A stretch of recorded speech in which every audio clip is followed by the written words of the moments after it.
This weekend, the North Carolina Department of Cultural Resources kicks off a celebration of African American life. And you can find everything from drama to literature to music. And Faye Mitchell joins us now to tell us all about it. Faye, first off, why is this an important celebration? This is important because there are so many rich and wonderful, varied activities that are available to the citizens of North Carolina. The cultural celebration is in its 13th year. It's a free family fun day all day long at the Museum of History. Every level will be packed with activities, and nearly anything you'd want to find out about music, literature, business, it's there. And speaking of music, you're going to kick it off with a marching band Saturday. This band is Westover High. They are amazing. They perform all over the place, and they're a high-stepping band. They're going to be leading us in from the plaza, and we're also going to have the Junkanoo performers who are going to come from New Bern and do that kind of traditional West African dance that was a tradition from antebellum days when they would go around and perform at holidays. So there'll be a big processional into the museum. Now, you have a wire artist coming to perform. What is that?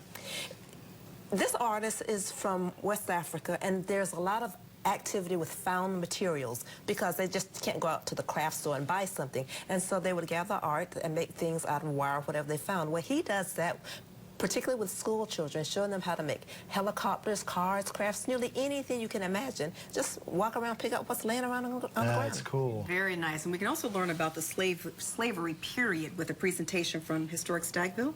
Historic Stagville is just going to have this amazing program on February 21st through March the 1st. It will happen on Fridays and Saturdays. It's called Let Them Be Heard. They are going to be using narratives gathered by the Works Progress Administration. These will be the actual words of people who were enslaved in these quarters that were built by the enslaved, and it will move around from different quarters into this huge big barn, the largest agricultural building probably in the nation that was built by the enslaved, right there in Durham. Now, who is Captain Bill Wilkerson? Captain Bill Wilkerson was the first African-American pilot to fly for what was then Piedmont Airlines and subsequently became U.S. Air. And he actually still volunteers at our Transportation Museum. So at the Transportation Museum this month, the entire month, there will be tours highlighting contributions of African Americans to the mechanics, to the craft, and to the practice. My favorite is the hook and ladder fire engine that this company, the Quick Step hook and ladder fire. You gotta love that. Yeah. And so you can see that it will be part of the regular admission at the Transportation Museum all this month.